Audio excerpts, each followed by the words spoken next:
Hello दोस्तों, मैं आपको इस वीडियो में बताने वाला हूँ जैसे आधार यानी सीआईटी की एग्जाम है तो उसका चैप्टर नंबर 1 मैं आपके सामने लेकर आया हूँ जिसके अंदर से मोस्ट इम्पोर्टेंट क्वेश्चन जो एग्जाम के अंदर आपसे पूछे जाते हैं। मैं आपके सामने एक क्वेश्चन लेकर आया हूँ। आप वीडियो को स्किप ना करते हुए देख लेंगे तो बहुत आपका फायदा होगा। क्वेश्चन नंबर 1, आधार 15 अंकों की संख्या है। आधार तो 12 अंकों की संख्या है, 15 अंकों की संख्या नहीं है, इसलिए इसका जवाब बिल्कुल गलत होता है। Option number 2। क्वेश्चन नंबर 2 पर मिलता है यूआईडीआई दृष्टिकोण भारत के निवासियों को एक विशिष्ट पहचान और किसी भी समय कहीं पर भी प्रमाणीकृत करने के लिए एक डिजिटल मंच के साथ संयुक्त बनाता है। बिल्कुल सही बात है। यही यूआईडीआई की सोच है कि निवासियों को एक विशिष्ट पहचान और किसी भी समय कहीं पर भी प्रमाणीकृत करने के लिए एक डिजिटल मंच बनाता है, संयुक्त करता है। ये बिल्कुल सही बात है। ऑप्शन नंबर ये सच। क्वेश्चन नंबर 3 पर मिलता है आधार भारत के उन सभी निवासियों को दिया जाएगा जो आधार नामांकन अद्यतन की अवधि से 180 दिन के लिए भारत में रह रहे हैं। बिल्कुल सही बात है। ऑप्शन नंबर 1 सच, बिल्कुल सही बात है और ये बना दिया जाता है। क्वेश्चन नंबर 4 पर मिलता है आधार का उपयोग नागरिकता साबित करने के लिए किया जाएगा। नहीं, आधार का उपयोग नागरिकता साबित करने के लिए नहीं किया जाएगा, ये गलत है ऑप्शन।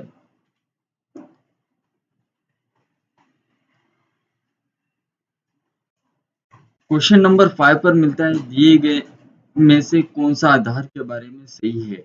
ऑप्शन नंबर ए, ये सिर्फ एक और कार्ड है। ऑप्शन नंबर बी, आधार संख्या सृजन हेतु जनसंख्या की और बायोमेट्रिक जानकारी एकत्र और रिकॉर्ड करेगा।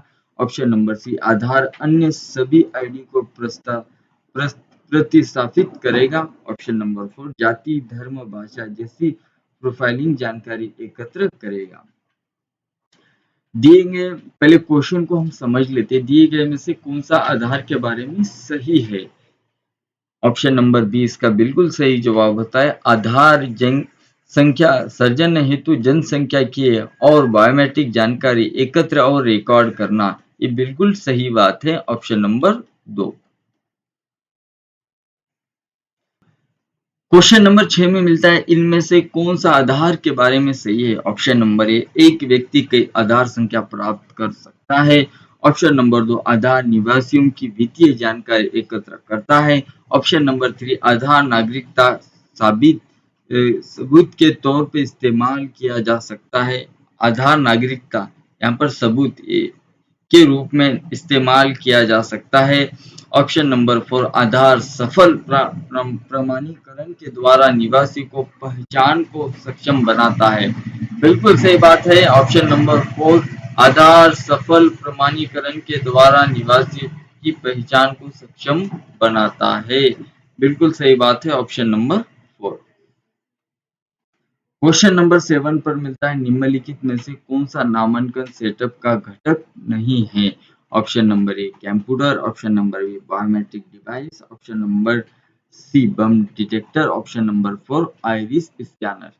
यहाँ पर नामांकन सेटअप का है ना, आइरिस चाहिए, बायोमेट्रिक चाहिए, कंप्यूटर चाहिए, बम डिटेक्टर नहीं चाहिए, इसका घटक नहीं है। Option number 3। क्वेश्चन नंबर 8 पर मिलता है आधार विशिष्ट है क्योंकि ऑप्शन नंबर ए, दो निवासियों के पास एक जैसी आधार संख्या नहीं होगी इसलिए विशिष्ट है। बिल्कुल सही बात है। ऑप्शन नंबर 2, एक परिवार को एक विशिष्ट मान्यता प्राप्त आईडी मिल सकती है। गलत। ऑप्शन नंबर 3, एक व्यक्ति दो आधार संख्या का लाभ उठा सकता है। गलत। ऑप्शन नंबर 4, इनमें से कोई नहीं। आधार विशिष्ट है क्योंकि दो निवासियों के पास एक जैसी आधार संख्या नहीं होगी। ऑप्शन नंबर 1 इसका बिल्कुल सही जवाब है। क्वेश्चन नंबर 9 पर मिलता है निवासी अपनी आधार संबंधी शिकायतों समस्याओं के लिए निम्नलिखित में से किन नंबरों पर संपर्क कर सकते हैं। ऑप्शन नंबर ए, 1947। Option number 2, 2009। Option number 3, 140। Option number 4, 108। आधार निवासी संबंधित आधार के बारे में कुछ डिटेल चाहे कस्टमर केयर का नंबर सीधे सीधे बता देते हैं। तो ऑप्शन नंबर ये 11947 ये नंबर कस्टमर केयर का है। यहाँ पर पूरी आपको जानकारी मिलने वाली है। क्वेश्चन नंबर 10 पर मिलता है नामांकन पहचान संख्या EID नामांकन के समय निवासियों को आवंटित एक अंक संख्या है। ऑप्शन नंबर ए EID के बारे में कुछ आईडी जो आप नामांकन आधार सेंटर पर जाते हो वहां पर आप अपडेट कराते हो, उसमें जो पर्ची मिलती है उसके ऊपर के कुछ अंक रहते हैं वो कितने डिजिट के रहते हैं, ये अपने इसमें बता रहा हूँ कि कितने डिजिट के रहते हैं। ऑप्शन नंबर ए 10 digit, option number 2 12, option number 3 15, option number 4 28। 28 digit के वो अंक रहते हैं। क्वेश्चन नंबर 11 पर मिलता है आधार नामांकन अपडेट कौन कर सकता है। Option number A operator, option number 2 एक व्यक्ति जो आधार नामांकन के लिए आवेदन की तिथि से पहले 12 महीने में 182 दिन या उससे अधिक की अवधि से भारत में रह रहा हो। ऑप्शन नंबर 3 अनिवासी भारतीय, ऑप्शन नंबर 4 इनमें से कोई नहीं। आधार नामांकन अपडेट ये व्यक्ति कर सकता है जो एक व्यक्ति जो आधार नामांकन के लिए आवेदन की तिथि से पहले 12 महीने में 182 दिन या उससे अधिक की अवधि से भारत में रह रहा हो, ये आधार अपडेट और आधार नामांकन कर सकता है। ऑप्शन नंबर 2 इसका बिल्कुल सही जवाब है। आपको एग्जाम में इस तरीके से क्वेश्चन मिलने वाले हैं, आप इसका स्क्रीनशॉट निकाल के रख लीजिए। क्वेश्चन नंबर 12 पर मिलता है एक व्यक्ति है जो रजिस्ट्रार और प्राधिकरण के साथ पंजीकृत है जो किसी ऐसे व्यक्ति की पहचान की पुष्टि करता है जिसके पास कोई वैध POI और POA नहीं है। Option number A operator, option number 2 परिचयकर्ता, ऑप्शन नंबर 3 नामांकन agency, option number 4 agency, option number 2 परिचयकर्ता नहीं है। ऑप्शन नंबर 2 बिल्कुल सही जवाब है। क्वेश्चन नंबर 13 पर मिलता है डैश ऑपरेटर पर्यवेक्षक की भूमिका के लिए प्रमाणन परीक्षा आयोजन के लिए जिम्मेदार है। ऑप्शन नंबर ए परिचयकर्ता, ऑप्शन नंबर 2 नामांकन एजेंसी, ऑप्शन नंबर 3 परीक्षा और प्रमाणन agency, option number 4 registrar. Exam के बारे में पूछा जाए ऑप्शन नंबर 3 परीक्षा और प्रमाणन एजेंसी बिल्कुल इसका सही जवाब होता है। क्वेश्चन नंबर 14 पर मिलता है नामांकन केंद्रों पर नामांकन अद्यतन की प्रक्रिया निष्पादित करने के लिए नामांकन एजेंसी द्वारा नियोजित एक प्रमाणित कर्मचारी है। ऑप्शन नंबर ए नामांकन ऑपरेटर, ऑप्शन नंबर बी नामांकन पर्यवेक्षक, ऑप्शन नंबर सी परिचयकर्ता, ऑप्शन नंबर 4 ए या 2। मैं आपको यहाँ पर बता दूं जैसे कि हमारा चैप्टर नंबर 1 यहाँ पर अभी हमने शुरू किया, इससे पहले भी चैप्टर के बारे में चैप्टर 2, 3, 4, 5, 6 वीडियो अपलोड कर चुके हैं इस चैनल पर। इस चैनल को सब्सक्राइब कीजिए और इस चैनल पर चैप्टर 1 से लेकर 9 तक पूरे वीडियो आने वाले हैं, इसलिए आप धैर्य रखिए और वीडियो को देखते रहिए। इसलिए मैंने यहाँ पर स्टॉप किया कि आप अगर चैप्टर नंबर 1 से देख रहे हो तो आपको कंफ्यूज हो जाएगा। यहाँ पर नामांकन ऑपरेटर मतलब आधार सेंटर में जो ऑपरेटर है उसे कहते हैं। नामांकन पर्यवेक्षक, यहाँ पर पर्यवेक्षक उस को कहते हैं जो सुपरवाइजर होता है, पर्यवेक्षक सुपरवाइजर को कहते हैं, इसलिए आप कंफ्यूज न हो।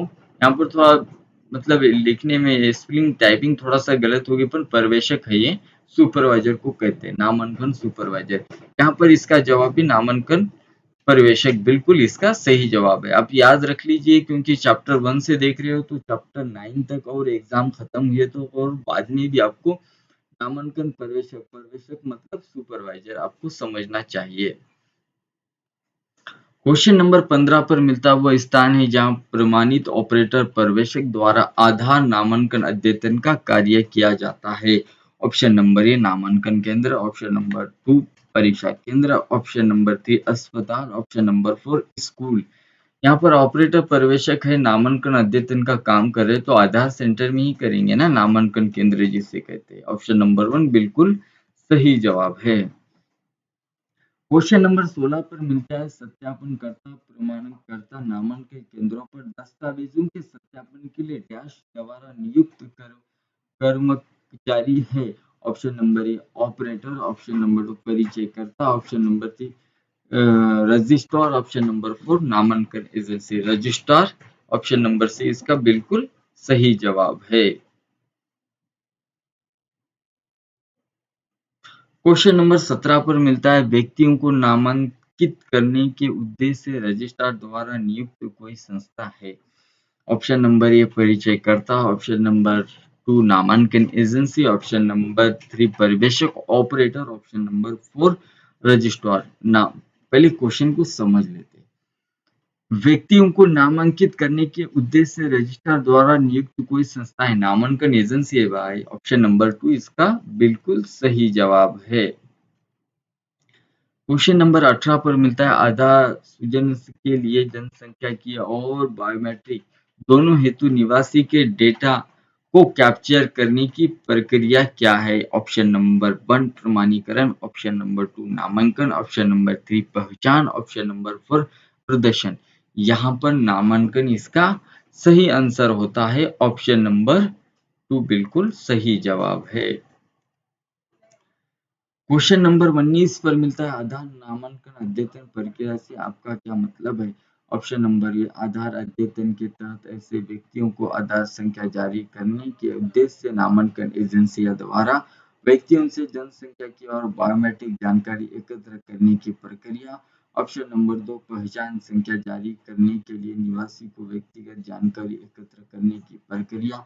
ऑप्शन नंबर 3 पहचान संख्या जारी करने के लिए पैन नंबर, बैंक खाता संख्या जैसे वित्तीय जानकारी एकत्र करने की प्रक्रिया। ऑप्शन नंबर 4 इनमें से कोई नहीं। यहाँ पर आधार नामांकन अद्यतन प्रक्रिया से आपका क्या मतलब है। ऑप्शन नंबर 1 इसका सही जवाब होता है आधार अद्यतन के तहत ऐसे व्यक्तियों को आधार संख्या जारी करने के उद्देश्य से नामांकन एजेंसी द्वारा। ऑप्शन नंबर 1 इसका बिल्कुल सही जवाब है। आप इस क्वेश्चन को स्क्रीनशॉट ले लें या फिर नोट करके रख लीजिए, क्योंकि एग्जाम में ऐसे क्वेश्चन आपको 100% मिलने वाले हैं। क्वेश्चन नंबर 20 पर मिलता है आधार नामांकन अद्यतन अधिनियम 2016 सरकारी राज्यपत्र में कब प्रकाशित हुआ था। ऑप्शन नंबर ए 28 जनवरी 2009, ऑप्शन नंबर 2 29 सितंबर 2010, ऑप्शन नंबर 3 12 जुलाई 2016, ऑप्शन नंबर 4 12 सितंबर 2017। यहाँ पर ऑप्शन नंबर 4 12 सितंबर 2017 इसका बिल्कुल सही जवाब है।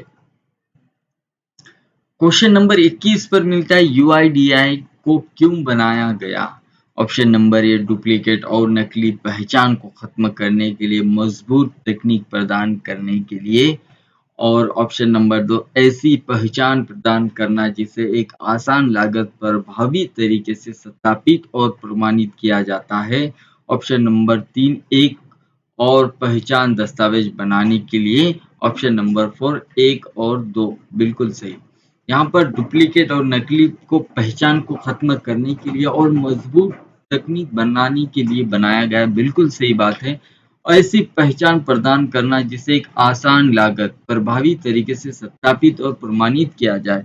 जैसे आपका आधार कार्ड के अंदर नेम रहता है, डेट ऑफ बर्थ रहता है, एड्रेस रहता है और आपका एक आधार पे नंबर रहता है, ये सब कुछ डिटेल यहाँ पर सत्यापित होती है। Option number A, option number B, यहाँ पर question number option number 4 A और 2 बिल्कुल इसका सही जवाब है।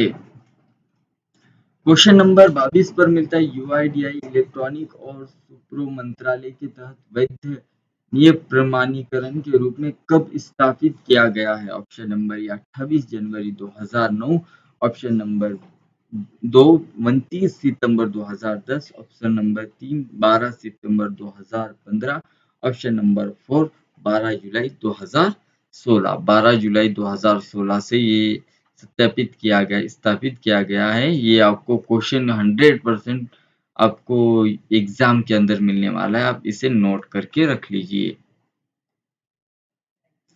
क्वेश्चन नंबर 23 पर मिलता है आधार अधिनियम 2016 को पारित करके निम्नलिखित में से किसने यूआईडीआई को संस्थापित की थी? ऑप्शन नंबर 1 राज्य सरकार, ऑप्शन नंबर 2 भारत सरकार, option number 3 registrar, option number 4 नामांकन एजेंसी।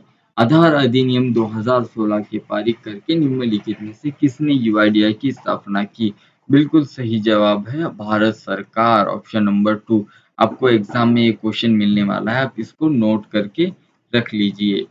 यहाँ पर चैप्टर नंबर 1 जो आधार इनिशिएटिव एग्जाम का चैप्टर नंबर 1 का जो मोस्ट इम्पोर्टेंट 23 जो क्वेश्चन थे मैंने यहाँ पर कंप्लीट कर लिया है। आप इसे एक या दो बार आप वीडियो देख लेंगे या फिर इसका पीडीएफ चाहिए तो आप कमेंट बॉक्स में कह दे, पीडीएफ चाहिए तो हम व्हाट्सएप के जरिए आप तक भेज देते हैं।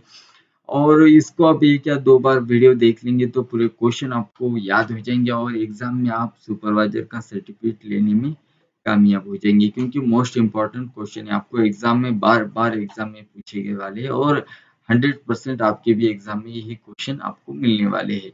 और पूरे चैप्टर नंबर 1 से लेके चैप्टर नंबर 9 तक पूरे 600 क्वेश्चन को हमारा 600 क्वेश्चन का एक वीडियो आने वाला है। इसके बाद जो वीडियो, इसलिए आप चैनल को सब्सक्राइब करके लिखे जो बस वो वीडियो को एक बार देख लेंगे और पास हो जाएंगे। 600 क्वेश्चन आपको इस वीडियो में मिलने वाले चैप्टर नंबर 1 से लेके चैप्टर नंबर 9 से, इसलिए इस चैनल को सब्सक्राइब करना ना भूले। सब्सक्राइब कर दे। वीडियो देखने के लिए थैंक यू सो मच।